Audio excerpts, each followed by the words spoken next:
আসসালামু আলাইকুম বন্ধুরা, কেমন আছেন সবাই? আশা করছি আপনারা সবাই ভালো আছেন। আজকের এই ভিডিওতে আমি আপনাদের সকলকে বরাক আসাম ভারত তথা দেশ বিদেশের বিভিন্ন খবরাখবর নিয়ে বলবো। তো ভিডিওটা না টেনে সম্পূর্ণ দেখতে থাকুন। ভিডিওটা ভালো লাগলে লাইক করবেন, কমেন্ট করবেন, শেয়ার করবেন। আর এই ভিডিওটা আমার ফেসবুক পেজে দেখে দেখলে পেজটাকে ফলো করবেন এবং ইউটিউবে দেখলে সাবস্ক্রাইব করবেন। তো চলুন বন্ধুরা, আজকের এই ভিডিওটা শুরু করা যাক। আজকের প্রথম খবরটা হলো কাটিগড়া স্কুলে চুরের হানা, লুটপাট। কাটিগড়া বিধানসভা কেন্দ্রের অন্তর্গত কাতিরাইলে ইদানিং চুরের উপদ্রব বেড়েই চলেছে। বাদ যায়নি সাধারণ মানুষের বাড়িঘর সহ বিদ্যালয়ও। এবার চুরের দল হানা দিল মোহনপুর দ্বিতীয় খণ্ড এলাকার ৩৮০ নং মোহনপুর নিম্ন প্রাথমিক বিদ্যালয়ে। শুক্রবার দুপুরে বিদ্যালয়ের প্রধান শিক্ষিকা বিউটি দাশগুপ্ত কাটিগড়া থানায় চুরি সংক্রান্ত এক এজাহার দায়ের করেছেন। পরে তিনি জানান, বৃহস্পতিবার রাতে কে বা কারা স্কুলের 5টি তালা ভেঙে স্কুলে প্রবেশ করে স্কুল ঘরে থাকা 3টি টেবিল, জলের পাম্প, ফিল্টার, চাল, নথিপত্র সহ রান্নাঘরের আসবাবপত্র, আনুষঙ্গিক আরও সামগ্রীর চুরের দল হাতিয়ে নিয়ে গিয়েছে। এ নিয়ে স্কুলে 3বার চুরিকাণ্ড সংঘটিত হয়েছে বলে জানান তিনি। এদিন বিউটি দাশগুপ্ত সহ স্কুল পরিচালন কমিটির সভাপতি ফয়েজউদ্দিন লস্কররা এলাকায় বৃদ্ধি পাওয়া চুরি রোধে বিডিপির পাহারার ব্যবস্থা করা সহ পুলিশি টহলের দাবি জানান। আজকের পরবর্তী খবরটি হলো মক্কায় লিফটের দড়ি ছিঁড়ে বিহারের 2 হজযাত্রীর মৃত্যু। লিফটের দড়ি ছিঁড়ে 2 বিহারের হজযাত্রীর মৃত্যু হলো। এই দুর্ঘটনা ঘটে মক্কার আজিজিয়া এলাকার 145 নম্বর বিল্ডিংয়ে। লিফটের দড়ি ছিঁড়ে ঘটনাস্থলে এক হজযাত্রীর মৃত্যু হয়, হাসপাতালে আরেকজনের। ওই লিফটে আরও একজন হজযাত্রী ছিলেন, তাকেও ভীষণ গুরুতর অবস্থায় হাসপাতালে ভর্তি করা হয়েছে। একজন চিকিৎসারত অবস্থায় শেষ নিঃশ্বাস ত্যাগ করেন। 145 নম্বর বিল্ডিংকে সৌদি সরকারের সেনাবাহিনী এবং ভারতীয় হজ মিশনের নিরাপত্তা কর্মীরা ঘিরে রেখেছে। কী কারণে এই দুর্ঘটনা ঘটল সে ব্যাপারে খতিয়ে দেখা হচ্ছে। নিহতরা হলেন কাতিহার জেলার বাসিন্দা মোহাম্মদ সিদ্দিক 74 বছর বয়স এবং মোহাম্মদ আব্দুল লতিফ 64 বছর বয়স, উভয়ই বিহারের কিষানগঞ্জের বাসিন্দা। আজকের পরবর্তী খবরটি হলো নাগাল্যান্ডে ঘুরতে গিয়ে খাদে পড়ে মৃত্যু 2 পড়ুয়ার। প্রতিবেশী নাগাল্যান্ডে অসমের 2 ছাত্রের মৃত্যু হয়েছে। সড়ক দুর্ঘটনায় 2 ছাত্রের মৃত্যু। স্কুটি সহ 200 ফুট গভীর খাদে পড়ে 2 ছাত্রের মৃত্যু হয়েছে। 2 ছাত্র যথাক্রমে আকাশ গৌলা এবং দীপজ্যোতি গগৈ। তারা অন্য 3 সহকর্মীর সঙ্গে চাঙ্কিতে গিয়েছিলেন। সবাই টিয়া চন্দ্রকমল বেজবরুয়া কলেজের ছাত্র। চাঙ্কির প্রাকৃতিক সৌন্দর্য উপভোগ করতে গিয়েছিলেন। দুর্ঘটনার শিকার হওয়া স্কুটির নম্বর হলো AS04 AB 9974। নাগাল্যান্ড পুলিশ ইতিমধ্যে টিয়ক পুলিশের সঙ্গে যোগাযোগ করেছে। 2 ছাত্রের মরদেহ দুপুরের মধ্যে দেশে আনার কথা রয়েছে। আজকের পরবর্তী খবরটি হলো দিগরখালে 2টি লরি থেকে 81 কার্টুন মদ বাজেয়াপ্ত। মিজোরাম নিয়ে যাওয়া 2টি লরি থেকে 81 কার্টুন মদ বাজেয়াপ্ত করল পুলিশ। শুক্রবার সন্ধ্যায় দিগরখাল টোল গেটের সামনে বিশেষ তল্লাশির সময় মেঘালয় থেকে মিজোরামের দিকে যাওয়া AS28 AC 0192 এবং NL 01 AG 2862 দুটি গাড়িকে আটক করে পুলিশ। তল্লাশি চালিয়ে লরিগুলো থেকে 81 কার্টুন মদ উদ্ধার করা হয়েছে। মদগুলো ছিল কেবল মেঘালয়ে বিক্রির জন্য।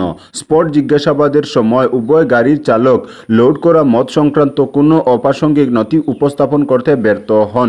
সেই অনুযায়ী মদসহ গাড়িগুলো বাজেয়াপ্ত করা হয়েছে। আজকের পরবর্তী খবরটি হলো কয়েকটি জেলায় ভারী বৃষ্টির সম্ভাবনা, সতর্কতা জারি। রাজ্যের কয়েকটি জেলায় ভারী বৃষ্টির সম্ভাবনা রয়েছে, শনিবার একথা জানিয়েছে বর্জার আবহাওয়া ব্যুরো। রাজ্যের বেশ কয়েকটি জেলায় ইতিমধ্যে হলুদ সতর্কতা জারি করেছে সরকার। আবহাওয়া অফিস জানিয়েছে হলুদ সতর্কতামূলক জেলাগুলিতে ভারী বৃষ্টি ও বজ্রপাতের সম্ভাবনা রয়েছে। হাইলাকান্দি, করিমগঞ্জ, ডিমা হাসাও এবং কার্বি আংলংয়ে ভারী বৃষ্টির সম্ভাবনা রয়েছে। ইতিমধ্যেই এসব জেলায় সতর্কতা জারি করা হয়েছে। একইভাবে নোয়াগাঁও, হুজাই এবং গোলাঘাটে বৃষ্টি ও বজ্রপাতের সম্ভাবনা রয়েছে। এসব জেলায় হলুদ সতর্কতাও জারি করা হয়েছে। ডিব্রুগড়, তিনসুকিয়া, বিশ্বনাথ এবং অন্যান্য জেলাগুলিও এর ব্যতিক্রম নয়। আজকের পরবর্তী খবরটি হলো ঈদ উল আজহা 17 জুন। 1445 হিজরির জিলহজ মাসের চাঁদ দেখা গেছে। আগামী 17 জুন ঈদ উল আজহা পালিত হবে ভারত সহ বাংলাদেশ ও পাকিস্তানে। ঈদ উল আজহা উদযাপিত হয় জিলহজ মাসের 10 তারিখ। এই জিলহজের চাঁদ উঠার উপর নির্ধারিত হয় হজের দিনও। সৌদি আরবে চাঁদ দেখা যাওয়ায় আগামী 15 জুন হজের দিন হিসেবে ঘোষণা করা হয়েছে। আর দেশটিতে ঈদ পালিত হবে 16 জুন। জানা যায় পাকিস্তানের স্থানীয় সময় রাত 8টার পর চাঁদ দেখতে পাওয়ার ঘোষণা দেওয়া হয়। এছাড়া ভারতের বিভিন্ন রাজ্যে জিলহজের চাঁদ দেখতে পাওয়ার খবর পাওয়া গেছে। ফলে এবার ভারত, বাংলাদেশ ও পাকিস্তানে একই দিনে ঈদ উদযাপিত হতে যাচ্ছে। আজকের পরবর্তী খবরটি হলো নাগাল্যান্ডে দুষ্কৃতীর গুলিতে মৃত্যু করিমগঞ্জের ব্যবসায়ীর। নাগাল্যান্ডের দুষ্কৃতীর গুলিতে প্রাণ হারালেন করিমগঞ্জের এক ব্যবসায়ী। শুক্রবার রাতে এ নৃশংস ঘটনাটি সিগন্যাল বস্তির পাশে সংঘটিত হয়। জানা যায় রাত 9টা নাগাদ করিমগঞ্জ জেলার মহাকলের বাসিন্দা তথা ডিমাপুরের একজন প্রতিষ্ঠিত ব্যবসায়ী আব্দুল কাইয়ুমের উপর দুষ্কৃতীরা গুলি চালায়, এতে তিনি প্রাণ হারান। আজকের পরবর্তী খবরটি হলো করিমগঞ্জে গাঁজা সহ বহিরাজ্যের 2 যুবতী গ্রেফতার। গাঁজা সহ 2 যুবতীকে গ্রেফতার করল পুলিশ। শুক্রবার করিমগঞ্জ শহরে এওসি পয়েন্টে ঘোরাঘুরি করতে দেখে স্থানীয়দের সন্দেহ হয়। স্থানীয় লোকরা 2 যুবতীকে আটকে পুলিশে খবর দেন। পুলিশ পৌঁছে দুজনকে তল্লাশি চালিয়ে 6টি প্যাকেটে 15 কেজি গাঁজা উদ্ধার করে। পুলিশ 2 যুবতীকে গ্রেফতার করে। তাদের নাম গৌরী কুমারী ও নিশা গুপ্তা। একজনের ঘর বিহার ও অপরজনের এলাহাবাদে। তারা আগরতলা থেকে গাঁজা নিয়ে এসেছিল করিমগঞ্জে। আজকের পরবর্তী খবরটি হলো রংপুরে স্লুইস গেট ও বাঁধের সংস্কারের দাবিতে সরব বিডিএফ স্মারকপত্র প্রদান। সাম্প্রতিক দুদিনের অতিবৃষ্টির ফলে নদীস্তর বেড়ে যাওয়ায় বন্যার কবলে পড়েছেন রংপুর বৃহত্তর শিমুলতলা অঞ্চলের প্রায় 15,000 নাগরিক। এদের অধিকাংশই বাঁধের উপর অস্থায়ী তাঁবু খাটিয়ে দুর্বিষহ জীবন কাটাচ্ছেন এবং বিস্তর ক্ষয়ক্ষতির সম্মুখীন হয়েছেন। এই অঞ্চলের জনগণের পক্ষ থেকে সংশ্লিষ্ট স্লুইস গেট ও বাঁধের সংস্কারের দাবিতে জেলাশাসকের কাছে স্মারকলিপি জমা দিল বরাক ডেমোক্রেটিক ফ্রন্ট। আজকের পরবর্তী খবরটি হলো বন্যায় বাঁধ ভেঙে যোগাযোগ বিচ্ছিন্ন হাতিরহারে।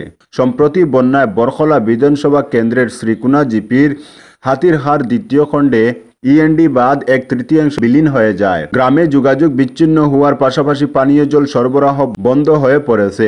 বন্যার সপ্তাহদিন অতিক্রম করলেও যোগাযোগ ব্যবস্থা ও পানীয় জল সরবরাহ সচল করে তোলা হয়নি। এতে চরম দুর্ভোগ পোহাতে হচ্ছে গ্রামবাসীর।